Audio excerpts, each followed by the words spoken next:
here when I laid down on it.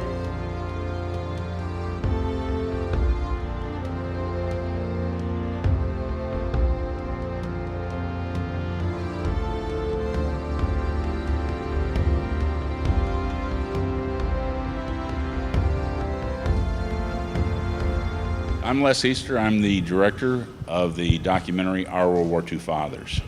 I'm Shawn Easter. I'm the editor of the documentary Our World War II Fathers. I'm Holly Easter. I'm in that picture, and I am part of it. He's our father. I'm the father of the group, and 95 years young and happy as a lark. Thank the Lord. Now, Les, the inspiration to start this movie, how did it begin?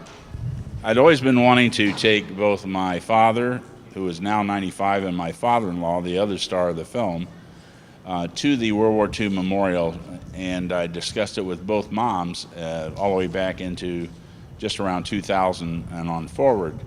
And they both had some physical challenges, so the dads couldn't get out there.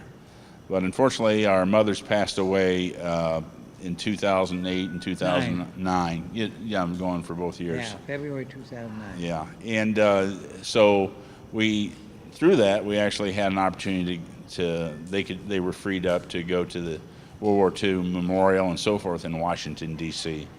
And we took the pictures and the video just for the family that couldn't go. And that was the original intention of this documentary. Holly, you talk a lot about your experiences in the war. It's my understanding most veterans don't talk about what happened. How did your son convince you to talk about your experience? Well, I've always been a big talker, and I didn't let that war slow me down. So I was happy that I could do the things I did. I didn't do great lot, but I did my part and helping out as much as I could. So I don't mind telling the people about it, what happened and how things went, what I liked and what I didn't like. And so that's just why I talk all the time. So it just comes to you naturally? Yeah, well, my wife used to tell me before she died, Dad, you talk too much. We go somewhere and I just talk to everybody. And I said, Mom, I couldn't sell cars for over 40 years without talking. And Shawn, as the editor, how did you find this project editing? It was great. It started out with him asking me to put some footage on a DVD for them, and it turned into what it is now. So it was a little unexpected, but it was fun once we really got into it, and we realized that we could actually make something out of it. Now, were you used to Grandpa's stories? Oh, yeah. Yeah, no.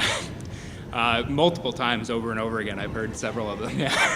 So there were no secrets coming out in the editing that you hadn't... He talked about some stuff that actually happened during the battle and stuff that I'd never heard him talk about before, and it was interesting to edit. I'd heard most of the stories, but there were a few in there that were surprises.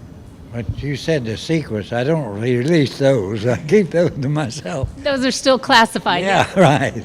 If I might, the other father, the father-in-law, Fred Drew, spent 30-some years as a machinist at General Cable in St. Louis, and he was sort of on the other side of that personality you're looking for there.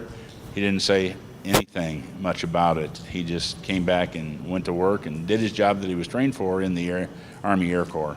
So once we got him out to D.C., though, and saw how much fun my father was having, Fred started having fun with my father out there. There were people in the mall, National Mall area, that would be clear on the other side of the mall, and they'd see my dad and they'd go, "Hey, Holly!"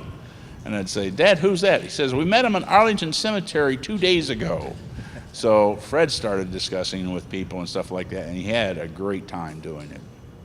Great. Well, we're so glad you all came out to the film festival this year. Thank you very much for sharing your movie. Thank you very much. We're honored to be here.